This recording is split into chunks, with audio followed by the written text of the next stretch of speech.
Assalamualaikum warahmatullahi wabarakatuh. Salam sejahtera bagi kita semua. Salam S3, senyum, sehat, semangat.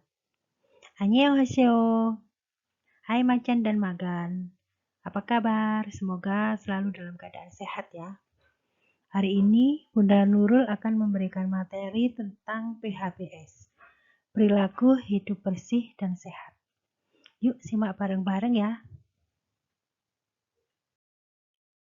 PHBS adalah sekumpulan perilaku yang dipraktikkan atas dasar kesadaran sebagai hasil pembelajaran yang menjadikan seseorang, keluarga, kelompok, atau masyarakat menjadi mampu untuk menolong dirinya sendiri secara mandiri di bidang kesehatan dan berperan dalam mewujudkan kesehatan masyarakat.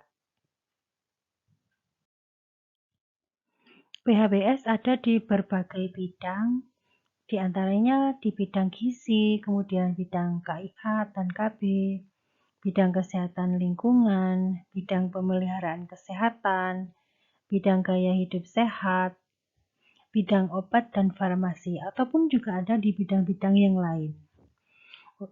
Untuk bidang gizi, contohnya adalah misalnya makan dengan gizi seimbang, kemudian minum tablet vitamin selama hamil, memberikan ASI eksklusif pada bayi usia 0-6 bulan, mengonsumsi garam beriodium, memberi bayi dan balita kapsul vitamin A.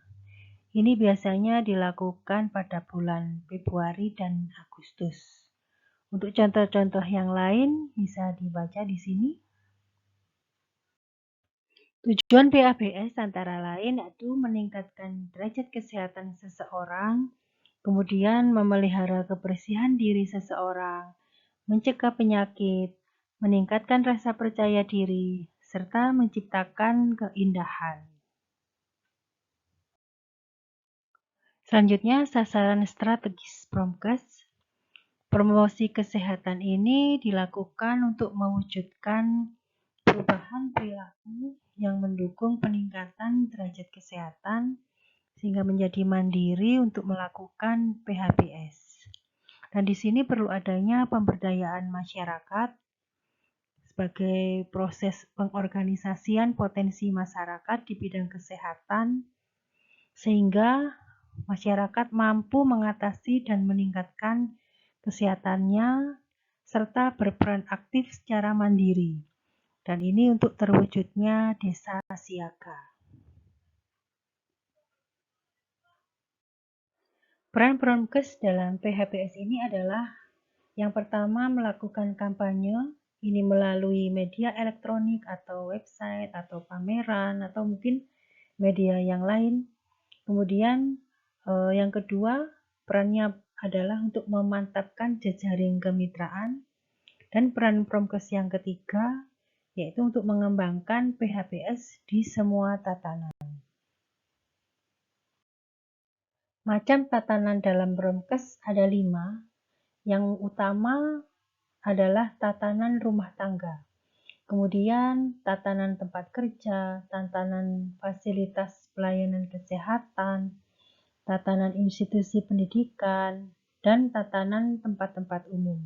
Di sini semua tatanan saling pengaruh-mempengaruhi di dalam PHBS. Manusia hidup di berbagai tatanan, yaitu berbagai tempat atau sistem sosial di mana ia melakukan kegiatan sehari-hari. Di setiap tatanan ini, faktor individu, lingkungan fisik, dan sosial ini berinteraksi, sehingga menimbulkan dampak terhadap kesehatan.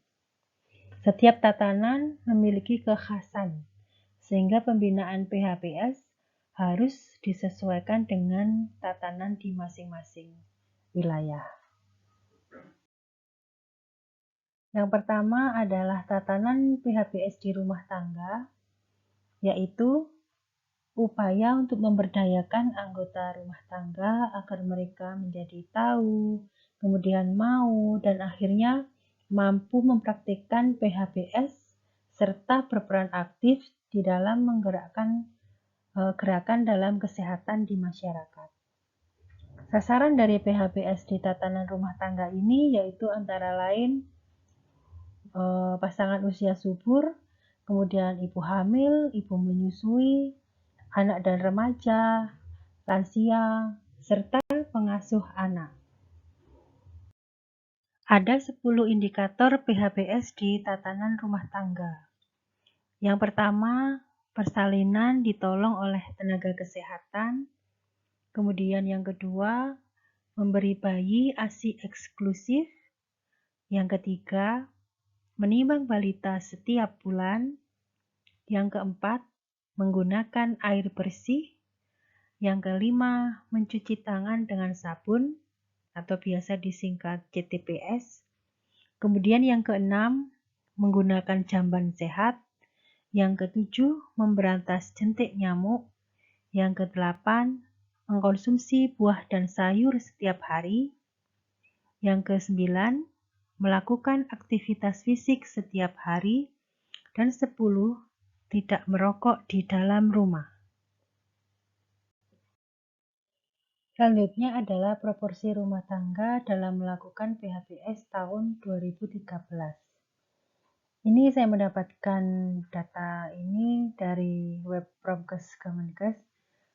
Saya mencari yang terbaru tapi belum mendapatkan. Yang terakhir ini 2013. Dari 10 indikator tatanan rumah tangga, ini yang paling sedikit yaitu konsumsi sayur dan buah tiap hari. Termasuk ini macan dan makan yang mungkin lagi di kos. Dulu waktu di kos ya, biasanya ini konsumsi mie. Akhirnya menjadi keriting. Jadi kalau mie kan cuma karbohidrat, jadi cuma 1 bintang, jadi sangat kurang ya. Kan yang untuk gizi seimbang atau menu seimbang ada 4 bintang. Termasuk CTPS, cuci tangan dengan benar dan pakai sabun, ini masih rendah saat itu di 2013. Mungkin untuk yang sekarang sudah bertambah persentasenya ya. Termasuk memberikan ASI eksklusif masih rendah juga, masih 38% di tahun 2013. Manfaat dari PHBS di rumah tangga adalah setiap anggota keluarga akan meningkat kesehatannya dan tidak mudah sakit. Kemudian anak tumbuh sehat dan cerdas. Produktivitas kerja anggota keluarga meningkat karena tidak mudah sakit tadi, jadi kerjanya setiap hari masuk. Kemudian juga pengeluaran biaya rumah tangga dapat difokuskan untuk pemenuhan gizi keluarga, pendidikan, dan modal usaha untuk peningkatan pendapatan keluarga. Kalau misalnya ada anggota keluarga yang sakit, tentunya pengeluaran biaya rumah tangga fokus pada yang sakit tadi. Nah, kalau misalnya dari semua anggota keluarga jarang sakit atau sehat semua, ini bisa difokuskan ke hal yang lain.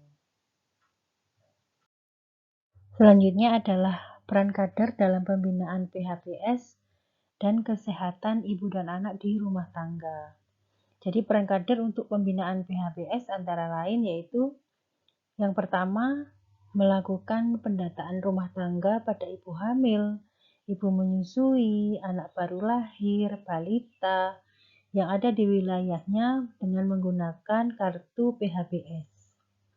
Kemudian peran kader yang kedua yaitu melakukan pendekatan pada kepala desa atau lurah atau tokoh masyarakat untuk memperoleh dukungan pembinaan PHBS.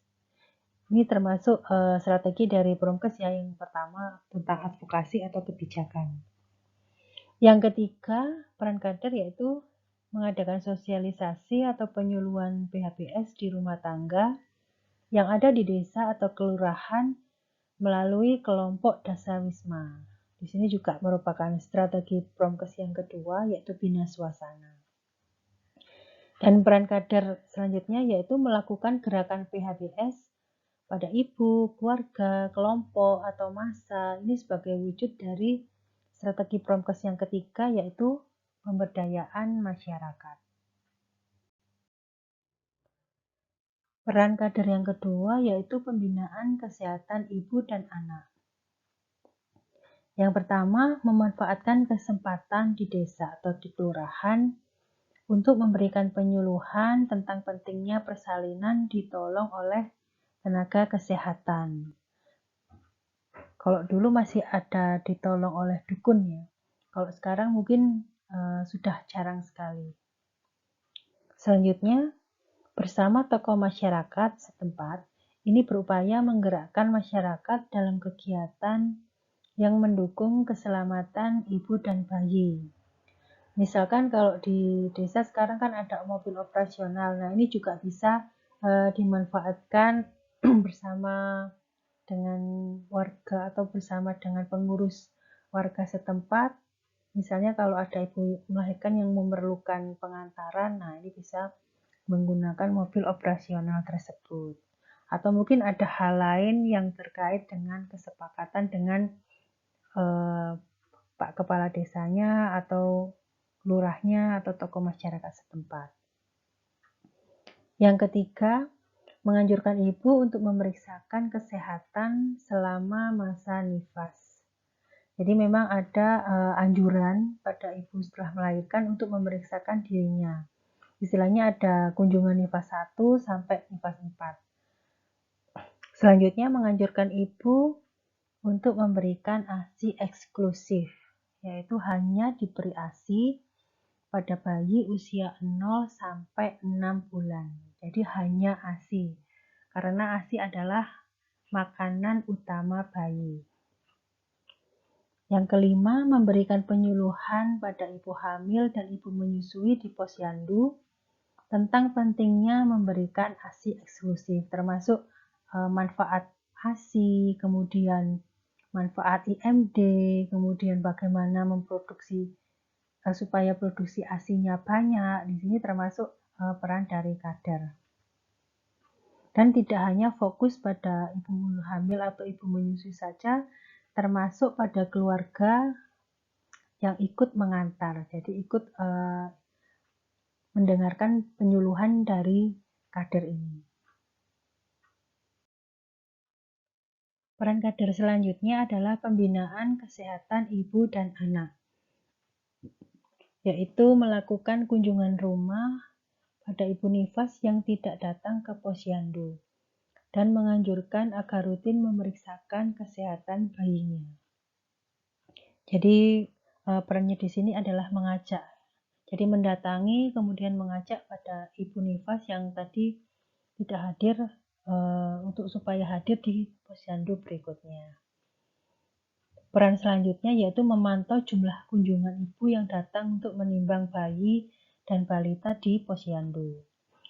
Yang kedelapan, memanfaatkan kesempatan di desa atau kelurahan untuk memberikan penyuluhan pentingnya penimbangan bayi dan balita. Jadi untuk deteksi gangguan tumbuh kembang ya, termasuk di sini pentingnya penimbangan bayi dan balita.